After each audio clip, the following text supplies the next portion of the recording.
In a world full of movie podcasts, here is one more. Welcome to Defend Your Movie with Sean Donnelly and Andrew Fiore. The time has come again. The champion must stand. It can only be one of us. Victoria! So stand up and fight, my friend. There's a title you must defend. Shut it on and on. Bring it to me. Defend your movie. Hello there, everybody, and welcome to another edition of Defend Your Movie. I am one of your hosts, Sean Donnelly, joined by the very affable, very loyal Andy Fiore, everybody. Ooh. Two adjectives that I have never used before on the show. Andy, how are you, buddy? Thank you so much for joining me once again, like we do this every week. Of course, and I'm doing good, man. How are you? I'm pretty good. I feel like I had a weekend in St. Louis. I did shows there. They were great. Thank you. If you came out and you listened to the podcast, thank you so much. No defenders came up to me, but thank you so much for coming out to the shows. But it wasn't like a party weekend. Like usually out there, those guys that work at that club, like they'll hang and they'll drink for a while. Right. But it was kind of low key. So I would go back every night, and they had Showtime on demand on the TV in the hotel. It was actually pretty great. So I watched, I feel so prepared for today because I rewatched a couple of movies, and I watched about a couple that I'd never seen before. Yeah, that's nice when you have something like that for 72 hours. You just go, because I don't have Showtime at home. Yeah. So you're just like, I'm going to binge everything. I'm going to binge whatever, because it's things that pop up that you haven't watched in a while, you've never seen before. So I have a bunch for this week's What did you watch this week? Okay, I have two. You have two? Yep. Okay, let's go to you first, because I'll mention mine after. Okay. As you guys know, I have another show on SiriusXM on the Raw Dog channel called The Raw Report. And we had a guest on this week from Jay and Silent Bob, Jason Mewes. Oh, that's pretty awesome. So they sent me the Jay and Silent Bob Reboot. The new one. I got the with the screener. Right. Did you get it just emailed to you, or how did they do it? So I just clicked on a link and I was able to watch it. Yeah. And I'd be lying if I didn't say those. I loved those movies, and they were a large part of my. And you're also from Jersey. I'm from Jersey. Yeah. He loves hockey. I love hockey. Yes. And I love Mallrats. Mallrats. When I was a sophomore in college, we had a movie channel that just ran 4 or 5 movies on a loop. Oh, really? Like it was through the rooms. college? Yeah, in our car, yeah. Oh, so it was like a closed circuit television exactly, thing, yeah. That's exactly what it was. And Mallrats was one of them, and I could recite that movie from start to finish like Jaws. You know what I mean? You still think you could do it? I still think I could remember a lot. I haven't seen it in a while. Yeah. But it still holds a soft spot in my heart. And so I love, and Jason, he always made me laugh as the Jay character. So it was fun to meet him. He's doing great. He had a couple, issues in the past, but he seems a lot of drug really stuff, healthy right? and sober. Yeah. And he clear, and it was a fun interview, and so I watched that. The movie, if you're familiar with all the Jay and Silent Bob stuff, it's like your ultimate break the fourth wall movie. Yeah, straight back. This was literally a movie in a movie inside a movie. Right. And it was fun. They do a lot of fun references. There's the Silence of the Lambs reference. They do a Glenn Ross reference, and everybody's in it. Everybody who's ever been in a Kevin Smith movie makes another appearance. So if you like those movies, I don't know, maybe it was a lot of the same kind of stuff, though. Yeah. Where you're like, we've heard these jokes a lot. So it wasn't anything groundbreaking, but it was nice and comfortable. Not groundbreaking at all, but yeah, it felt sometimes like it's all you need. Yeah. Sometimes all you need is I think that's why I think I like that Adam Sandler mystery movie so much on Netflix. Because I was like, I'm familiar with this world. Adam Sandler's fun. Jennifer Aniston is I think Jennifer Aniston's super talented. Of course. I think Jennifer Aniston stands out. If you look at a lot of famous actresses now, even TV ones, Jennifer Aniston can stand out from that group. She can do comedy. She can do drama. She can do whatever. And she I don't know. It just seems like a beacon of talent to me. I don't know. Yeah. But and also she's fun to watch, and she's 50 something, and she's unbelievable looking. It's insane, what she looks like. Oh, yeah. So I feel like that was it, where nice. It was Like, did you bring you back to the days of like, oh yeah, like Yeah, it makes you think of all the other movies, and yeah. Like his wife was in it, obviously. It was a big family affair. His wife, his daughter. His daughter was in it. She's all grown up now. His daughter, Harley Quinn Smith. Right, that's right. Oh my God, that's so funny. Who I believe was also one of the Manson girls in Once Upon a Time in Hollywood. Yes, she was. I think she was. Jay's daughter is in it. All their friends, everybody is in it. Oh, it's a real big family affair. Yeah, well, there's a story. I read a thing about him and Affleck, about Kevin Smith and Affleck. They weren't talking for years. Oh, really? They had a rift. I forget why. And then something happened. Something inspired him to just full on write like this like mea culpa text to Ben Affleck. So his heart attack? Maybe it was after his heart I attack. think Maybe so. that was it. Maybe he went, I forget it. I read this article about it, and it's like, this giant text he wrote to him, and then he dropped a couple of like Game of Thrones references or something, and that's what got Affleck wrote back, and he was like, well, I got to do it for the king. Like, he made like a king reference or something. That's funny. I gotta do it for so that's how they got back on track, and that's why, because Affleck's in it, right? Oh, yeah. That's why he's in it. That's why he's in Yep. it. So I thought that was interesting. It was actually a pretty cool, if you look it up, look at Kevin Smith, Ben Affleck, and then the name of the movie, and you'll probably get the article if you look it up Gotcha. online. But it was really kind of heartwarming. Yeah, everybody's in it. There's some fun cameos of people who you wouldn't associate with the Jay and Silent Bob franchise. Oh, really? I won't give any away if you're going to plan on watching Yeah, it. but yeah. I'll all the probably check it out. regulars are there. My close personal friend Matt Damon is in it, as we know. Yeah, we know. You're good buddies with Matt Damon. We heard all about it. I didn't mention this last week, though. We're such big Seinfeld fans. I told you about it, but I didn't tell the listeners, the defenders. I had a Seinfeld experience. Yes. I did a spot on Tom Papa's, a great comedian, one of my favorites, good buddy of mine. I go on the road with him a lot. He used to open for Seinfeld, and they're good buddies. Tom Papa's an amazing comic. Amazing comic. And You watch him and you're like, why do I do it? Yeah. He's like on that line where it's like, so net, beautifully funny. And Seinfeld dropped into the Comedy Cellar, and Papa comes up to me and goes, "You're going to go after Seinfeld." I went, "All right." And I threw a temper tantrum. What was your first? Did you really? No, of course What was not. your first? You're like, no. I saw was your first Seinfeld thought? coming and immediately go, "All right, well, I'm bumped." Yeah. Which is you fine. thought you were just off the show. I actually thought, because put me Seinfeld after. was probably going to do longer, I go, "Oh, maybe I'll get cut or like bumped." Right. But no, You Tom, can't. You just eat it. You can't do anything about it. So whatever, and no, they just Seinfeld did like 20 minutes, did all new stuff I'd never heard before, and then like did like a little Q&A with. I mean, I don't know if anybody who's listening has ever, as comics, we see this happen a lot because I've seen Seinfeld drop in other clubs and stuff like this. Right. It's so fun to watch the crowd realize that they're not being lied to by the MC when they say, "Ladies and It's the gentlemen, we have a special guest right here. Give it up for Jerry Seinfeld." Yep. And they get loud, but it's then not until they get visual confirmation Yep. when Jerry walks this, and then they lost it. It's another level. They lose their mind. Oh, I've brought people up Yeah. and gotten the reaction. I had a lady once, years ago, I brought Louis C.K. up, and she looks at me and mouths the words, "thank you." Like it was my choice. Like, I'm just calling up my famous friends to come down you're and do saying the that show for you. No, well, maybe not. But you know what? He's doing great, too. He's performing all over the country, and he's selling out comedy clubs and theaters. Yeah, So yeah. It's crazy. So, of course, in my head, I'm thinking, all right, well, I have to address it. I'm on right after Seinfeld. And Tom goes up, gives me a very nice introduction, and brings me up. And it's a normal comedy club, Comedy Cellar type welcome. And my friend just go, "Yeah, not quite as enthusiastic." As he was there. And that got a big laugh. And then I was just, And Then just off to the races. so afterwards, Tom and Jerry, they're a good follow. That like that. They go, and there was night you addressed it, and immediately it was very funny. So that's big good. Seinfeld moment for Oh my God, that's huge. we're diehards. So. Did you get to talk to him or not? Briefly, he briefly introduced, and then he ran out of there. Yeah. That's his MO. You know what he defenders really, know we're big Seinfeld guys. So Yeah, you know what he really would have loved? You should have told him we have a podcast where we do one Seinfeld reference per show. I'm sure he would have been like, well, really? no, Tell me more. Yeah, I was quoted. And Jerry, I want you to have this piece of material. I asked him if I could keep my coat in the closet.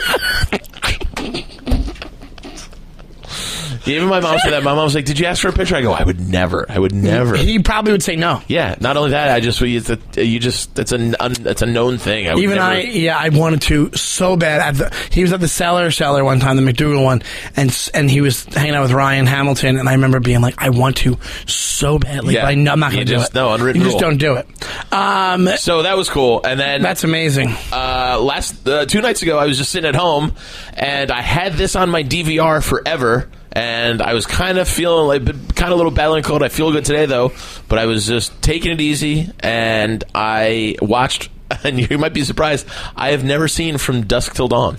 Really? Yeah. Oh, I mentioned in the show before, I saw that 5 times in the theaters. I remember that. But it was happenstance. It was because I went on a date once, and then I went with friends, and then I went with somebody else. So it wasn't just because I was in love with it. I do like the movie a lot. But I think it was more Tom Savini driven. Like why? Because of the makeup and stuff, the special effects? It really felt like they well, were he's in it, too. Yeah, exactly. He's a great sex machine. Sex machine is a great part. And I felt like they were just like, do whatever you want. You just, sky's the limit. Have at it. Oh, yeah. I don't think they cared what happened. But I also, one thing I love, which I've also mentioned on the show before, I think when you were here, the original plan of that movie was? I don't think so. They were just going to release it. Back in 95 when they released it, or 97, 96 when they released it.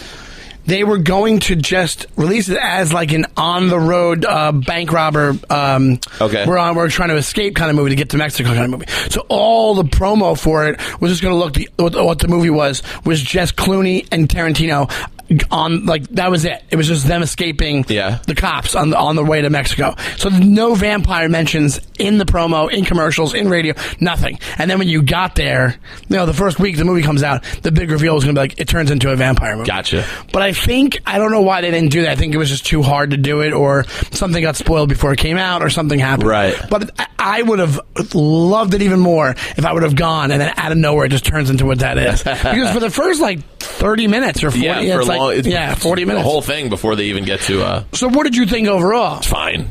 I enjoyed it. Well, it's like very 95. It's very Tarantino-y. Exactly. It's very campy. It's very... a little Tarantino-y. It's definitely Robert Rodriguez. Yeah. It's definitely grindhousey. It's like gory and, special effects-y. It's weird. It's some of it's silly. Tarantino thing he kind of does where he's like...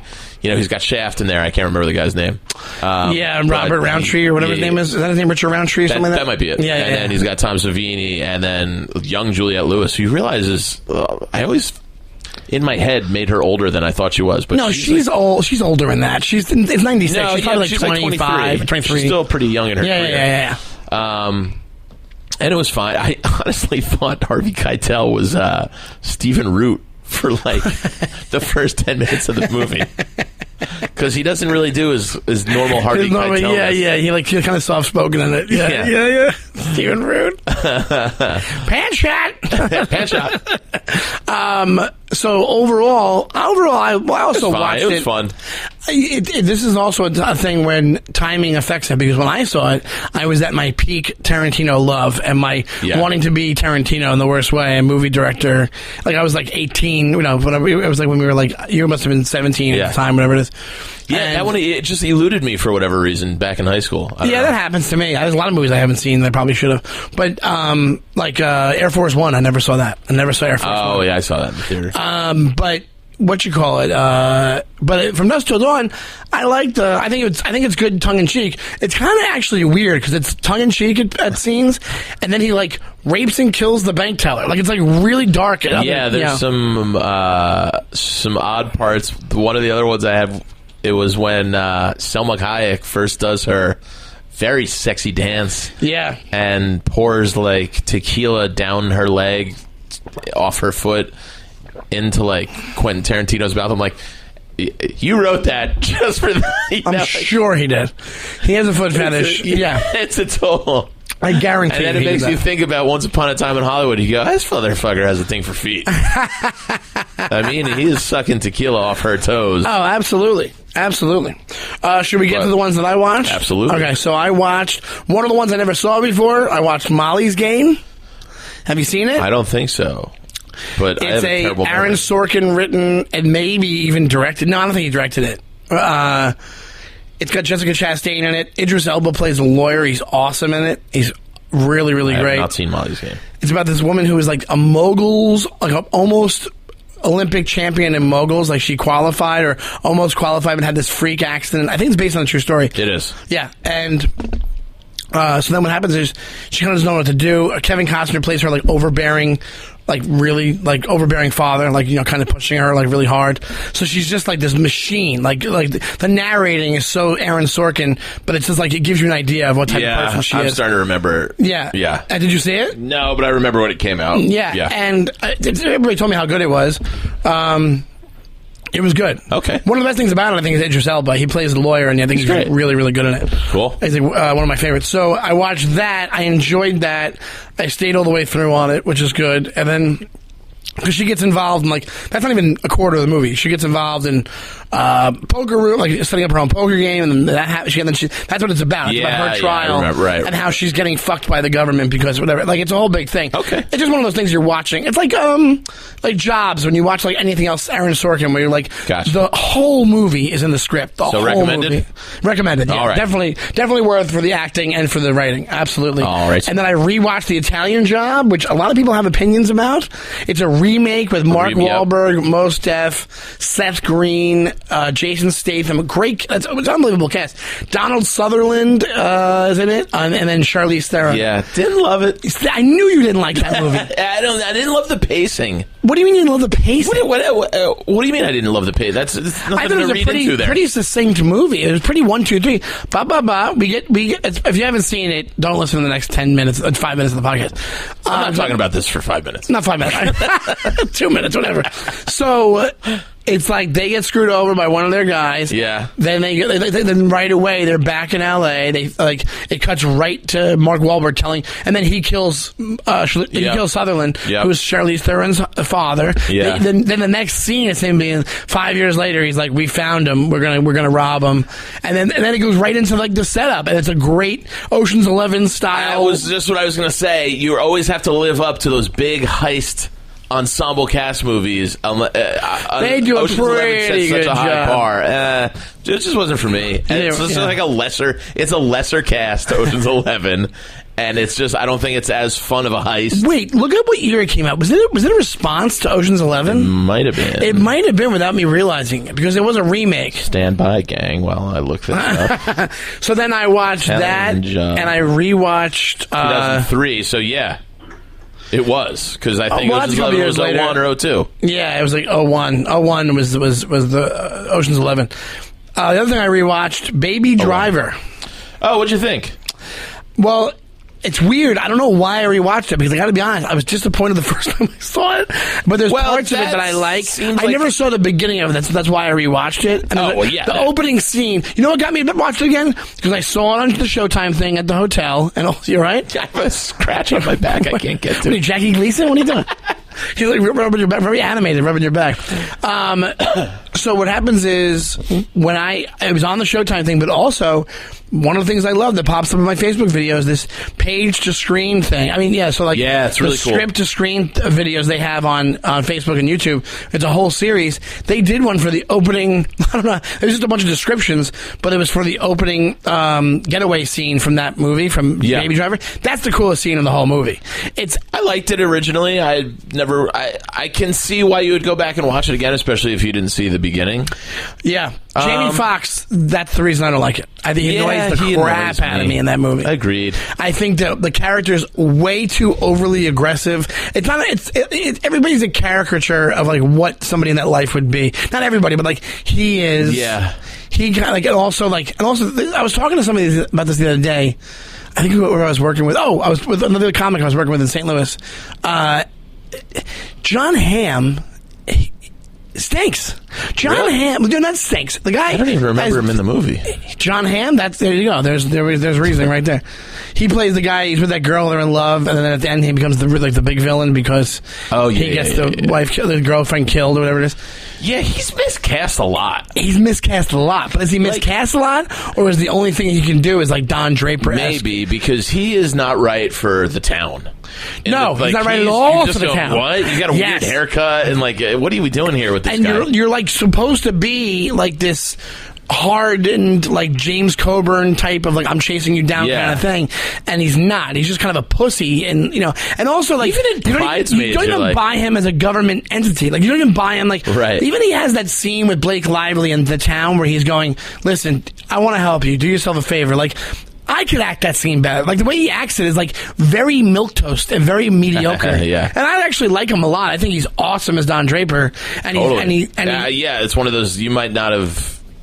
Yeah, he identifies with that role and was so good at it. It's hard to break that mold, I think, sometimes. But I'm telling you, it's not us just being like, he's not playing Don Draper, I wouldn't know business. I agree with you. It's literally being miscast. That's like you just said. That's what it is. So I think if you gave him something that makes sense, like... God, casting's so important. He did that movie Tag. He wasn't that bad in that, but that was a comedy. It was kind of like whatever. It wasn't that great of him. It was actually not as good as I thought it'd be. You know, whatever it is. Yeah. So whatever. So I saw that. Okay. And then I rewatched Can I tell you real quick, as an aside, what movie... And you're going to laugh at this because... it has such an important bearing on the rest of the movie. When I was in college and Magnolia came out, me and my girlfriend were late to it, and we missed the whole like coincidence thing in the beginning. Oh, with Ricky Jay? When he's explaining? When it's like, the kid who jumps off the roof and then he gets shot. Yeah. And for the rest of the movie, it's so great, but you're just like, all right, I get it. Well, I don't really understand why this is all... And I watched like a year, but God, what a fucking... Underrated, not underrated, but like it gets overshadowed, I think, a little bit by Boogie Nights, and There Will Be Blood. But it's so good. It's so good. It's one of the best acting movies out there. It's the best thing Tom Cruise has done. Ever done. Hands down. Yep. The best acting job. And it's because I mentioned on the show already. You say Jason Robards? And Jason Robards. Yeah. I mentioned this. Well, also that's sad too. But I mean, like, that's how somebody acts when they're at that stage. Yeah. That's exactly. And he fucking nails it. But that's one thing. The Cruise thing is that's his life. Yeah. He was estranged from his dad, and I think he met up with him on his deathbed. So you can only imagine what real emotion came out of that. It's so brilliant. How he didn't win that Oscar that year. He should have. No. Cruise? No, he didn't win it.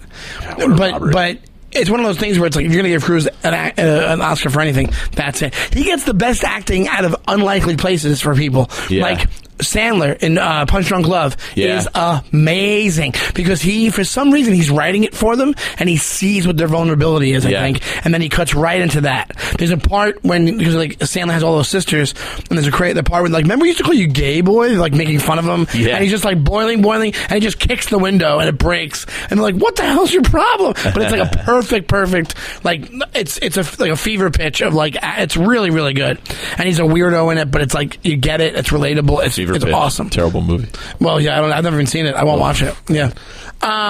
Anyway, so I watched that, then rewatched Secret Life of Walter Mitty, which didn't do well. It's 51% on Rotten Tomatoes, but I'm a fan of the movie. I think it's underrated. I have to look. Ben Affleck and what's her name from SNL? Who left the girl? The white chick. What? Bridesmaids girl, yeah. She left SNL. Not Maya Rudolph, but her part, like... yeah. What's her name? I can't think of her name. Not sure. Oh, God. What are you doing with... Stiller? What? I know you hate Stiller. I hate him. But it's good, though. You have to watch it. I tried to, and I think I couldn't watch it at home one day. It was on HBO. Because you hate Stiller. Sean Penn's in it, plays a cool photographer. I don't like... I kind of hate this concept of... It's a real story from when we were kids. So he's just a daydreamer? In the story, he's married, and he has all these fantasies, but he has like a boring life. Yeah. This is that he's single, he's trying to meet somebody, but he has these fantasies where in life he's doing all these things I might have watched the whole thing. It's not amazing. I think it's shot amazingly, and I think that it's better than people think. He directed it, too. Yeah. He directed Zoolander. He directed a lot of movies. Yeah. Tropic Thunder he directed. All right. So I rewatched that, and then... music by Rogue Wave, band I like. Yeah, amazing soundtrack, too. I'm telling you, man, like, it's better. If you give it another watch, it's better than you would... Maybe. I can't promise you anything, though. Well, how about it's mandatory for the podcast that you... I'll give you a homework assignment. You warned me going in. You go, I watched a lot this week. Yeah, I did. And then I watched some other stuff, and it went right out of my head. I thought I wrote it down. It went right out of my head, the other stuff that I watched. That's all right. But yeah, that's a few of them that I watched. I guess the only really the new one was Molly's Game. But it was definitely worth a watch. Cool. And the other ones was like, I like rewatching movies, like ones I haven't seen in a while. Yeah, it's like reading books from high school that are such great books, but you were just a jerk off in high school, and you're like, "Well, I even barely read this." Yeah, so I'll rewatch it. I really should go back and reread this. Exactly. But we have a fun meats and potatoes this week. We sure do. Not necessarily a tribute to one man, but we're going to break down the films or maybe give you our top 5 favorite Todd Phillips movies in lieu of you and me having a little fun lunch date tomorrow. Yes. I guess when you hear this, I've already seen the movie, but we're taping this on Thursday. Me and Shawnee are going out to see Joker. We're going tomorrow at 1 p.m. Friday, 1 p.m. And we'll give you our reviews next week on the pod, so stay tuned for that. But I'm very excited. I'm not going to give anything. I don't know anything to give away, but I saw Greg Stone last night, who went to the premiere on Wednesday, and he said, and mind you, you guys know what a maniac Greg is from this podcast. That's true. They know. He loves and adores everything. Every time we see a movie, he goes, "That's my favorite movie of all time." Oh my God, you just sounded like him when he said what he said. You kind of like that was like a good impression. And he told me it's a masterpiece. It's a masterpiece. Really? Yeah, so not to get any hype, I'm trying to go in with my expectations. I'm still going in low because of how he is. Do you know what's funny is... I think it's going to be good, but I want to go in low, so I like it better. I'm going to post this on Instagram if you guys want to follow my stories at Andy Fiore, but I texted... Remember when we were doing the podcast and you texted me, you go, "Did you see the Joker first look, like the still?" It was like just when that one little picture on frame Instagram, came right? out. Yeah. And for some reason in my stupid head, I was like, "Oh, cool, it's coming out soon." And I went back in my text messages to me and Greg texting from September 18th or from September 4th, 2018. I texted Greg. I was like, "Hey, do you want to see like Joker next week or something?" And he went, "Joker?" I went, "Yeah." I go, "Don't you think that would be cool?" He goes, I don't even think they've started filming it yet. And then I went up and looked. Why did you thought it because you thought it was a promo? And I was like, "Oh yeah, maybe that's why I haven't seen many trailers or something." I was just an idiot. I don't know why. Like I fucking just don't think assumed it. It was like maybe it looked so finished that you're like, "Oh, must be coming out." I don't know what the hell I was thinking, but maybe something else came out that resembled it that week. So you thought... I have the screen cap. I'm an idiot. Yeah. So you have. So the day's finally here. I've been looking forward to it for a year and a half. Apparently. Yeah. This will be huge for you. Yeah. It's going to be big for me too. I'm excited to see the movie. I've heard so much about it. I'm really I've excited. kind of made my assumptions. I've watched a video analyzing the trailer online. Oh, see, I won't. I don't like to usually do that much. But I like to go in fresh. Yeah. But Jerry Stiller. But here's the thing: it's like there's a lot of stuff going on now with Todd Phillips because apparently in some interview he said. He switched over from comedies to drama because you can't make comedies anymore. People come after you because in this too woke culture. People just can't just let comedies be anymore. Or whatever he said, and Twitter just went after him, and right away Twitter did what Twitter gonna do. Yeah, exactly. And Twitter literally right away was like, "Oh, all your movies suck anyway." It's like, but you didn't think that 10 minutes ago. You did not. You thought Hangover was amazing. And also it's Twitter, and you hold no merit. And I think people will just eventually stop using Twitter. Using or caring about Twitter, or the people who are gonna just stop using Twitter, just being like, you don't affect me whatsoever. Yeah, that's the thing. It's like I realize this. If you ignore stuff, it doesn't affect. Nothing happens. And the people who are in control of greenlighting or whatever the people that make have to stop listening to that hoi polloi of just nonsense. It's not reflective of what's going on. Everybody else is like... It literally is Twitter. Tweets are the perfect word for it. Yeah. Because it's just fucking tweeting. Just call it white noise. What they should call it. And for anything. Just fucking stop. You don't matter. Well, you ever hear the thing about Facebook? Yeah, all of the defenders matter, by the way. Just so you Elon... Yeah, on our Twitter. No, that's different. No, but at least that's positive. It's always positive. Well, even if it's not, it's like I'll still be. If you can gauge about movies. You talk about movies, but it's one thing to go to turn around and go attack with vitriol because the guy said.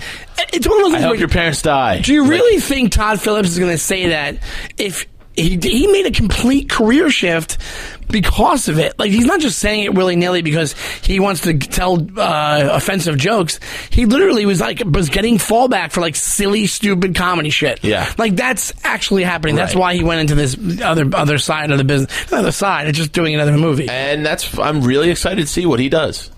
I think he'll be great at it because I think his movies have always had an element of drama to them and like weirdness and like oddballness and quirkiness. Yeah, if you remember, he started as like a documentarian with like Frat Boy. Yes, where he yeah. put himself through hazing and all that shit. Yeah, for the documentary. So he's not just a one note, right. And that's kind of what I wanted to talk about. Also, like we can get to. I want to get to your list, but I was mentioning before the show. It's like to make that switch is so interesting to me when you in show business, you thought of as one thing for the longest time, and then turn around and be like, well, I'm not going to do comedies anymore because it's not fulfilling, and I don't like being attacked for what I'm doing comedies about.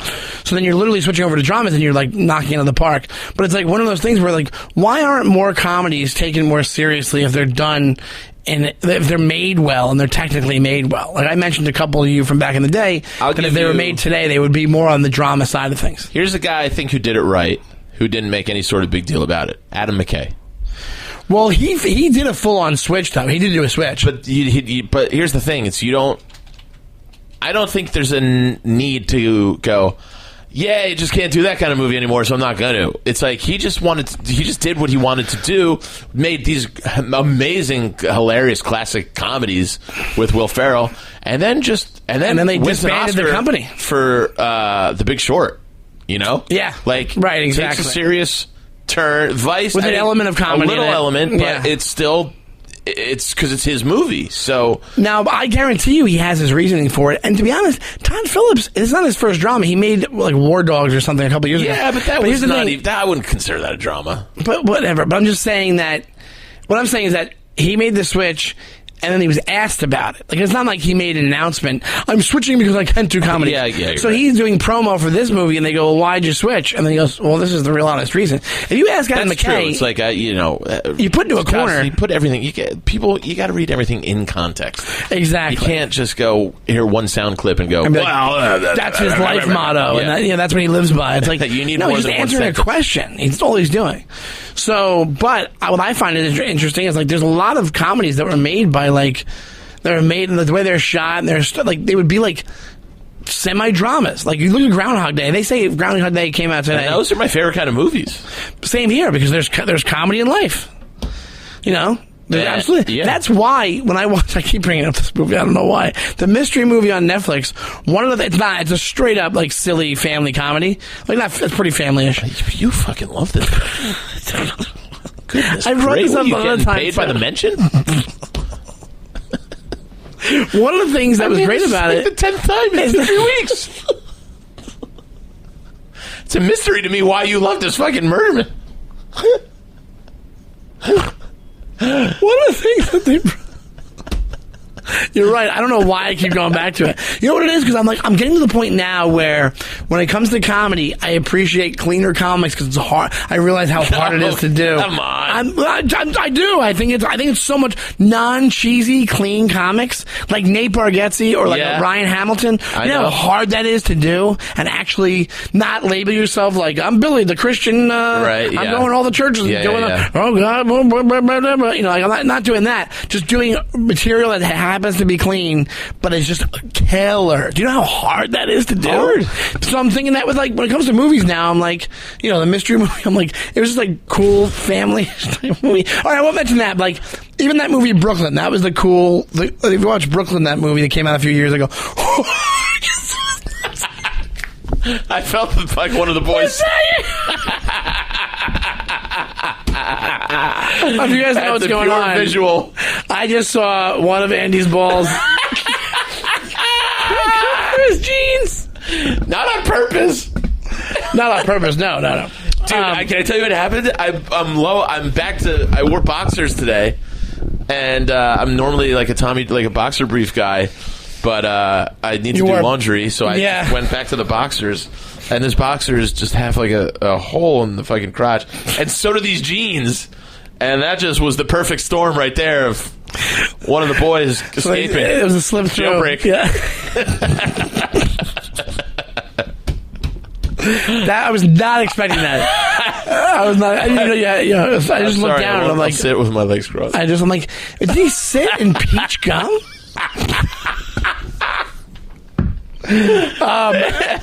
Anyway, so that's my point, man. It's funny as I'm talking about how hard it is to be clean in comedy. Look at his balls, everybody. Biggest laugh of the podcast. Biggest laugh of the podcast. Yeah, but that's my point. My point being, like, but even like if you look at if you look at how hard it is and how hard it is to make that stuff. So let's get to what you were saying before, though, is with any sort of merit and recognition for it. But yeah, I think there should be recognized for it. Annie Hall, I think, is maybe the only comedy to win Best Picture. Obviously, I'm just thinking that off the top of my head right now, but I can't remember.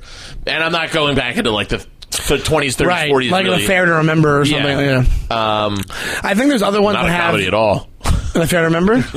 I haven't seen it in. Oh God, there's not a laugh in it. Oh really? I'm thinking of something else. There's another one where he has to take her across country. Moore and no, you maniac! It's like Jimmy Stewart from like the 40s. No, and a fair. I mean, maybe, but there's also the Grand Prix book with Julianne Moore. It's a beautiful. It's one of my favorite books. They redid it. There's one there's a black and white version, and there's that one, and there's also one. I thought it was that one. It was the one with Cary Grant where he takes the girl cross country, and it's basically a comedy. Yeah, it might have been that. But anyway, so what I'm trying to say is that it's hard to do that stuff, and also the end of the affair was what I was thinking of. Oh, okay, I didn't even see that. Oh, it's super sad, but it's great. Jeez. It's a really it's a beautiful book. It's one of my favorite books. Written by Graham Greene. But also, Planes, Trains. And we mentioned it before on the podcast about this for this very reason. Planes, Trains, like. The acting in that is unbelievable. There's dramatic scenes. That would have gotten an Oscar, I think, if it came out now. Yeah. I've said this before on the show. Maybe like Lebowski probably should have been nominated. At least nominated. Yeah, you're right. But I think the guys who can do that fine line of drama and comedy within drama, the Coens do it better than anybody. Yeah, absolutely. Where you go, this is so serious and so funny at the same time.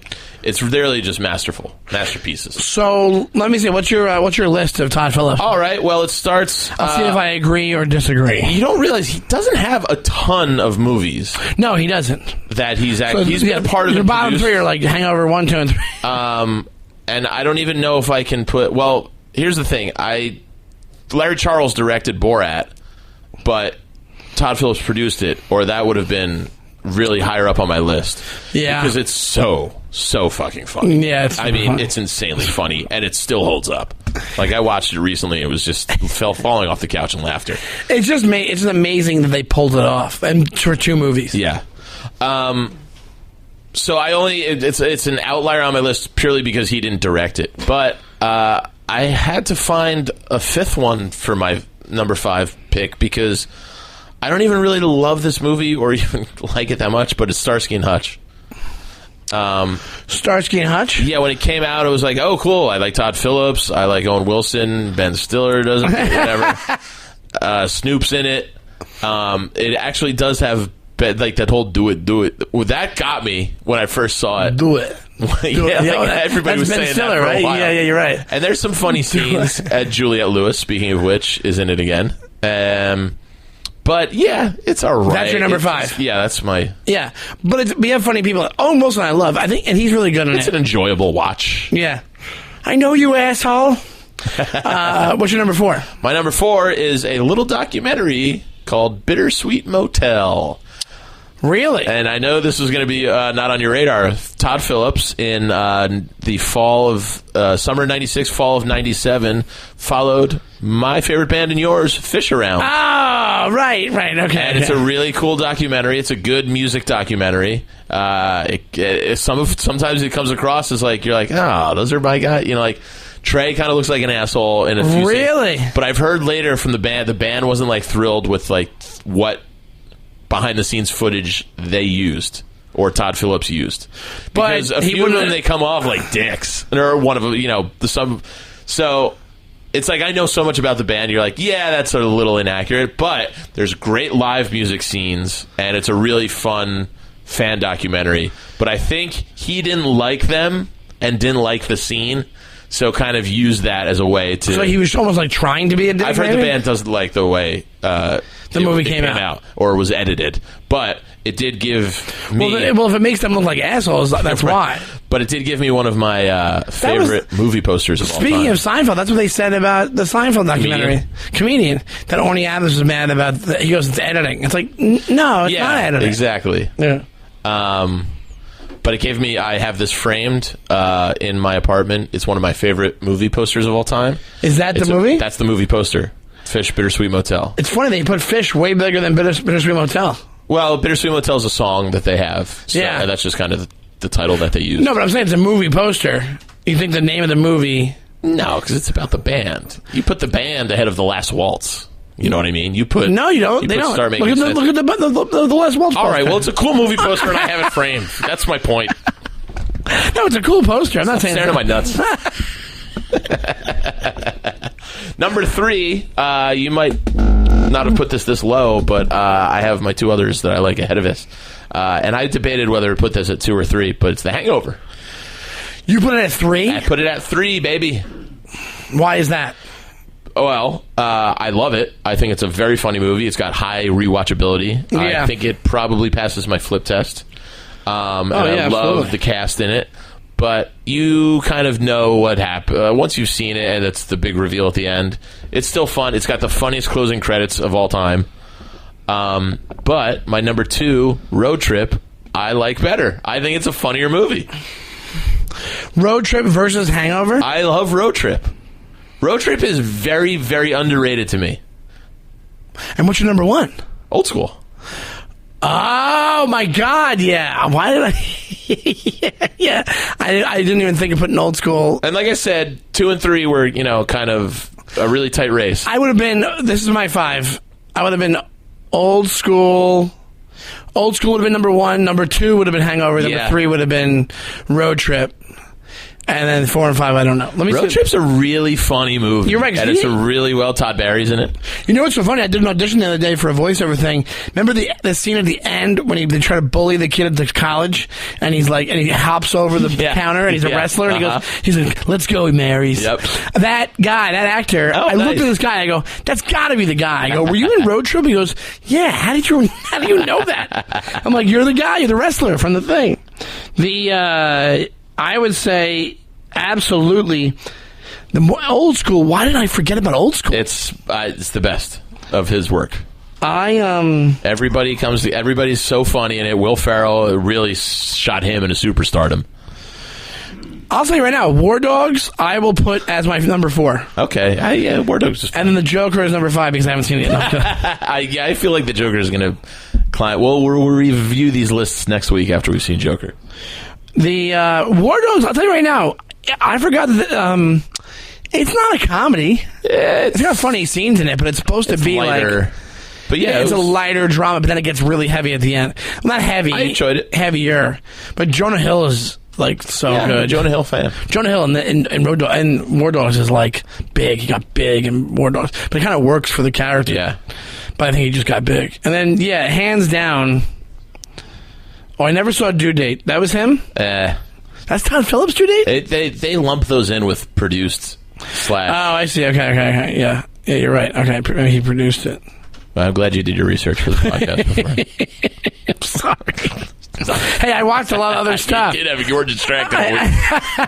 No, that would be... So, Hangover, that would be it. Hangover Part 2 would be my number 5. Oh, really? The sequel? The sequels are fine. The third one's terrible. Yeah, the second one still has enough of the... So 2 would be my number 5, Hangover 2, and then I would go to War Dogs at number 4, and then number 3 would be Road Trip, and number 2 would be the first Hangover, and number 1, Old School, like... Hangover First Blood. Hangover First Blood. Old School is like just blows all the other ones away. It's great. It's so good. It's got. Will Ferrell, a beautiful surrounding cast. Everybody knocks it out of the park. Everybody plays their part perfectly. Everybody's really funny.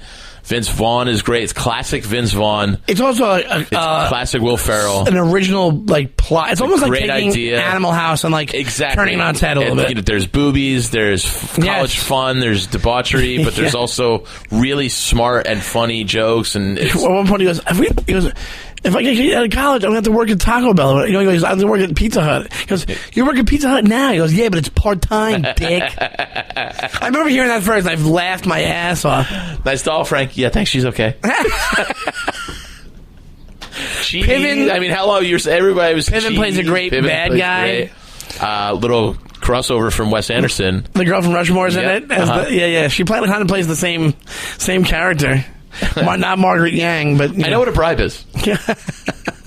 Margaret Yang. Then they have a great supplemental scene where what's his name is fishing, and then Craig Kilborn's car just crushes Jeremy Piven, goes into the river and crushes Jeremy Piven. Blue. I mean, it did spawn a bunch of assholes quoting the movie. Yeah, you're my boy, Blue. Yeah, it's so good when it hits your lips. Yeah.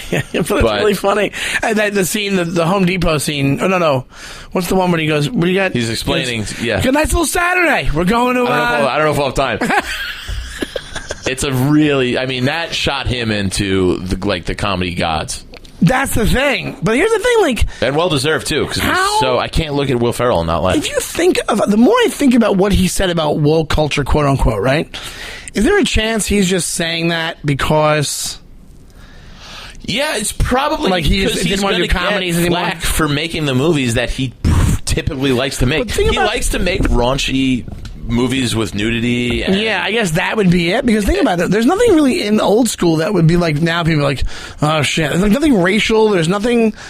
There's no rape jokes at all. Implied rape or something. KY jelly wrestling, but it's fuck yourself. But that's nudity. That's fucking lame. If that's what he's talking about. That I think is kind of what he's talking about. Where it's just you can't make a movie. You got to remember that was 2003. No, it was 2000. Was it 2003? I think it was 2001 or 2002 or something. In that era, whatever it was. Yeah, same. I was. How old were you? I was 24. Yeah, 2003. So I would say definitely we agree on one, but I think Hangover. I think Road Trip's amazing. Old School is 2003. Andy's right again. I think I watch. It's the power of your nutsack being I think Road Trip is it's more fun to watch than it is as funny as Hangover. Because you think Road Trip is better than Hangover, that's what you're saying? I think it's more fun to watch repeated viewings. It's also cast wise, Breckin Meyer, he's not funny. He's a straight guy. Good, and he's a good straight guy. Sean William Scott's very funny and a very underrated comedic actor. He's amazing. He's great. He's amazing in donkey trainer. In Old School. Yeah, oh my God. It's so he's like, shut up, what? Yeah. Shut up, what? Oh, it's so little thing. He's got, you can tell he goes, role that's models. Really... He's amazing at role models. Yeah. Role models are appreciated movie. He's good, man. So let's say the Old School one, we should have gone two Todd Phillips against each other. You should have taken Road Trip. I would have taken. We could. Yeah, that would be a good one. But we've done Hangover enough. You've done Hangover enough, yeah. But I'm excited for tomorrow, man. I'm excited to see Joker. I'm excited to see his. I think it'll have a turn, as it were. Think about it. Think about how much his tone has changed. Look at Old School, and even if one's a comedy and one's not, and then look at War Dogs, or even that. Even the look of his movies have changed. You know what I mean? Yeah, that's what I'm saying. When you're doing comedies, there's almost this straight up kind of filming. And then if you look at what he does now, this is so much more stylistic. So it'll be fun. Do we know who wrote it? Did he have a hand in writing it? I think he must have. He must have. Well, isn't the writer not coming up? Scott Silver, who I don't know. Scott Silver, isn't that the guy? Oh, Joel Silver is the guy from he's in Scott Silver shot himself on 90210. Do you know that one of the funny? He was doing the loop-de-loop with the gun. He was showing off for Brian Austin Green. He got it from his dad, right? Yeah, that's right. Check it out, man. He's doing the loop-de-loop. It's not Scott Silver. It's Scott something Silver. Else. No, Silver is David Silver. Oh, you're right. So he's not Scott Silver. He's just Scott something else. He lasted 3 episodes, right? Or that was that first season. Killed off. Yeah. Blonde-haired kid. All right, let's get out of here. We'll see you next week, guys. Oh, jeez, abrupt ending. Well, I'm saying, I'm bringing up the plugging plugs. The pluggity plugs. He looked out the window, got spooked. Oh, no, yeah. Well, let's see. I will be in New York City all weekend. If you are in the city, November 7th, I'll be headlining, doing a longer set at the Fat Black Pussycat at the Comedy Cellar. Check andyfiore.com for all my dates. You can see me this weekend at the Cellar, and I have a radio show on SiriusXM called The Raw Report. It is every Thursday at 4 p.m. on Raw Dog 99. And yeah, just follow me on AndyFiore.com or on all social. Andy Fiore for everything. Awesome. I am at Shawnee Time on Instagram and Twitter. Awesome. Yeah, really way to sell it. At Shawnee Time on Instagram and Twitter, and I'll be at the Cellar all week this weekend. Stop! He's showing me his jeans No, right I'm now. not. You're Yes, going to he- get me canceled. So I feel uncomfortable. He's triggering me. And then, I also have a show on Sirius Satellite Radio. It's called Celebrate. We do it once a month. You can pick up old episodes on the app as well, the Sirius app. So please check that out. Also, guys, Defenders, Yes. make sure you tweet at us with your ideas for matchups. We had one I wanted to do recently. We'll probably do it next week. That somebody sent this in. We do the matchups sometimes. We want your opinions on the episodes. We want you to let us know things that you would improve the show. Opinions about movies that we've done already, or new ones. Email us, defendyourmovie@gmail.com, or just tweet at us and we'll respond right away. Thank you guys so much, and we will see you next week. Right, Andy? That's right. All right, talk to you All later. new Joker content. Can't Yes. wait. I'm so Yeah, excited. we should just do a whole Joker episode. I mean, it's going to be a large. Well, no, because we won't want to spoil it for anybody. Oh, that's but true, yeah. We'll give you our as non-spoilery reviews as possible. Sounds like a plan. All right. Bye, everybody. Bye.